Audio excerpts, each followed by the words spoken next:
Location Langlois vous présente la nacelle Eolot 4527A. Voici la nacelle remorquable, à batterie et rechargeable sur le 120 volts. Très pratique, silencieuse et légère, elle peut être remorquée avec un véhicule utilitaire sport. La hauteur maximum d'élévation est de 45 pieds permettant une hauteur de travail de 51 pieds. La capacité de levage est de maximum 500 livres dans toutes les positions. La portée horizontale est de 27 pieds. Avec ses 4 batteries chargées, elle a une autonomie d'environ 8 heures de travail suivant l'utilisation. Une alimentation en électricité est accessible à partir du panier pour y brancher des outils et la nacelle peut se recharger avec une extension s'il y a un accès à l'électricité à proximité. Les contrôles sont hydrauliques. Cela permet des manœuvres plus précises, fiables et nécessite peu d'entretien. Le transport de l'outil. Très légère, 3880 livres seulement, la nacelle peut être transportée facilement.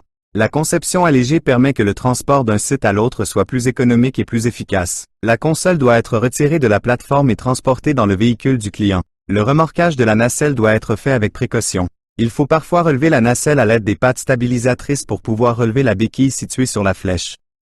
Il faudra à nouveau les remonter pour le transport et aussi s'assurer que l'attelage est bien ancré au véhicule. Avant de partir, reliez les chaînes de sécurité au véhicule remorqueur sous la fourche d'attelage. Connectez le faisceau de câbles électriques au véhicule remorqueur ainsi que son dispositif de freinage de sécurité. Une fois la nacelle attelée, il est important de désengager le frein de stationnement avec la poignée prévue à cet effet et de vérifier que le couvercle des commandes soit bien fermé. Assurez-vous que tous les feux et réflecteurs de la remorque sont propres et fonctionnels. Ne roulez pas à plus de 80 km/h lorsque vous remorquez cette nacelle. Ralentissez lorsque la surface de la route est mauvaise et lors des virages. Une fois arrivé sur l'espace de travail, détachez la nacelle, descendez la roue de la flèche et actionnez le frein de stationnement de la nacelle. Prévention et sécurité. La plateforme élévatrice est l'un des moyens à privilégier pour travailler en hauteur car elle est munie de garde-corps et de planchers de travail stables qui permettent de protéger adéquatement le travailleur contre les chutes de plus de 3 mètres. Il peut ainsi effectuer son travail dans une position plus confortable et moins contraignante que dans une échelle, par exemple. Pour travailler en toute sécurité, il faut, en tout temps, s'assurer qu'il n'y a pas de fil électrique à proximité de la zone de travail. La nacelle doit être de niveau avant toute chose et l'utilisateur doit s'assurer que le sol ne s'affaisse pas sous le poids de la nacelle. Il ne faut pas installer des blocs de bois ou de béton sous les pattes stabilisatrices. Analysez le lieu de travail du sol jusqu'en haut pour éviter des écrasements, des chutes, une électrocution ou une coupure. S'assurer que les personnes qui restent au sol ne se trouvent pas en danger par un objet tombant de la nacelle. Évitez de surcharger la plateforme avec des matériaux, des outils ou plusieurs travailleurs. Ne pas grimper sur le garde-corps ni monter sur un escabeau à l'intérieur de la plateforme pour se donner plus de hauteur. Délimitez la zone de travail à l'aide de cônes, de barrières et de drapeaux appropriés s'il y a de la circulation au sol. Il est préférable de prendre quelques minutes pour tester chaque fonctionnalité et de se familiariser avec les commandes avant de se retrouver tout en haut. Pour la sécurité du travailleur, il est préférable et parfois obligatoire d'utiliser un harnais. Nous en louons sur demande. Le travailleur qui est chargé d'opérer, ainsi que ceux qui sont chargés d'inspecter et d'entretenir la nacelle doivent avoir suivi une formation avant d'utiliser la nacelle. La nacelle est inspectée après chaque retour de location et le client reçoit des instructions d'utilisation avant de partir avec l'outil. Si l'utilisateur rencontre un problème pendant la location, il doit immédiatement appeler au bureau pour régler la situation. Des indications de sécurité sous forme d'autocollants d'avertissement sont à prendre en note comme, notamment, le poids maximal de charge qui inclut le poids du travailleur mais aussi celui des outils qu'il apporte avec lui. Les limites d'utilisation doivent être respectées en toutes circonstances.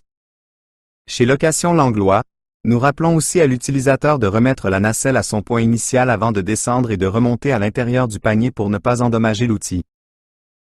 Description, boutons et commandes. Cette nacelle n'a qu'une seule clé. Elle s'insère dans le panneau de contrôle au sol. Il faut ensuite la tourner vers la commande de son choix vers la gauche pour déployer les pattes stabilisatrices et faire des tests de contrôle ou vers la droite pour diriger les commandes vers la console de la plateforme. Toutes les fonctions peuvent se commander à partir du sol mais le travailleur va généralement contrôler lui-même la partie déploiement de la nacelle à partir de la plateforme pour travailler en toute sécurité. Les commandes au sol de la plateforme sont utiles en cas d'urgence ou pour vérifier que les commandes fonctionnent de façon sécuritaire avant de travailler en hauteur. La console de la plateforme est amovible, elle peut être enlevée lorsque la nacelle est inutilisée pour éviter les vols. Il faut la brancher sur l'appareil pour travailler à partir du panier si cela n'est pas déjà fait. Les commandes, pour descendre les pattes au sol sont toutes indépendantes mais si vous appuyez sur le bouton central, les 4 pattes descendent en même temps. La nacelle est auto-nivelante, elle fait un bip quand elle se trouve de niveau. Chaque commande est facile à manipuler. Il y a 4 vitesses pour chaque fonction. Il est recommandé de ralentir quand l'objectif est presque atteint. Le niveau de charge de la batterie est indiqué sur chaque panneau de contrôle. En cas d'urgence, la nacelle est munie d'un bouton d'arrêt d'urgence. La clé en dessous du panneau de contrôle sert à faire tourner le pivot principal manuellement. S'il le faut, il y a une pompe à main de secours. Elle permet de reprendre le contrôle des commandes et faire descendre manuellement toutes les fonctions déployées. Il faut suivre les instructions qui se trouvent sur le réservoir d'huile hydraulique. Fonctionnement de l'outil. C'est important de mettre le frein à main avant de détacher la nacelle du véhicule. Il faut commencer par installer les pattes de la nacelle à partir des commandes au sol. Une fois les pattes déployées et la mise à niveau de la nacelle faite, il faut débarrer les mains manuellement avant de passer aux commandes de la plateforme. Charge de la batterie. Si le lieu de travail le permet, il est préférable de brancher la nacelle pour ne pas manquer de batterie lors des travaux. Éloignez légèrement la plateforme avant de la lever pour ne pas faire frotter le bras sur le bord de la nacelle. Premier mât. Deuxième mât. La flèche peut se déployer sur 12 pieds. Vous pouvez tourner vers la gauche ou vers la droite jusqu'à 270 degrés.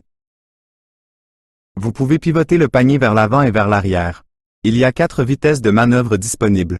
Il faut cependant ralentir à l'approche du point de travail. Pour tourner le panier sur lui-même, on peut utiliser la manivelle. Il faut alors décrocher la fixation sur le côté. Une fois que vous avez compris les commandes avec les différents boutons et manettes, vous avez en quelque sorte la formation de base pour faire fonctionner l'équipement. Dans un premier temps, cela semble facile, mais les locataires ne voient pas toujours les dangers liés à l'utilisation des différents appareils de levage. Ils ont alors des comportements qui mettent leur sécurité en danger. Plus vous prenez de la hauteur, plus vous êtes en danger de mort si les conditions ne sont pas respectées. Chaque nacelle qui travaille en extérieur est soumise à la force exercée par le vent. Une vitesse limite est fixée par chaque constructeur pour maintenir la sécurité des opérateurs au sein de la nacelle. Si le vent dépasse 45 km/h, à moins que le fabricant indique une autre vitesse, il faudra éviter d'utiliser les appareils de levage de personnes. Au-delà de cette limite, la plateforme risque de devenir instable. Par convention, la vitesse maximale au vent autorisée pour utiliser une nacelle est de 12,5 mètres par seconde. Lorsque vous transportez des matériaux de grande dimension, comme des panneaux ou des tôles, ces derniers auront une importante prise au vent capable d'exercer une pression supplémentaire susceptible de déstabiliser la plateforme élévatrice. C'est pourquoi la formation devient si importante. Retour de l'équipement. Quand le travail est terminé, il faut descendre le panier au complet pour qu'il s'accote sur le capteur.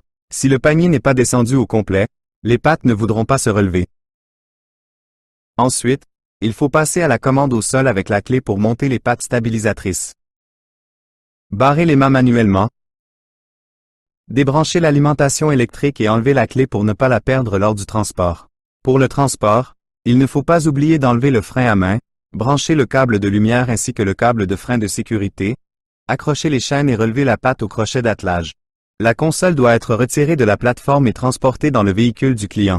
Au retour de l'équipement, remettre la clé au commis et faire le tour de la nacelle avec lui. Si vous avez rencontré une difficulté quelconque lors de son utilisation, il faut lui mentionner. Il vérifiera que le frein a bien été débloqué lors du transport et il réceptionnera la console de la plateforme.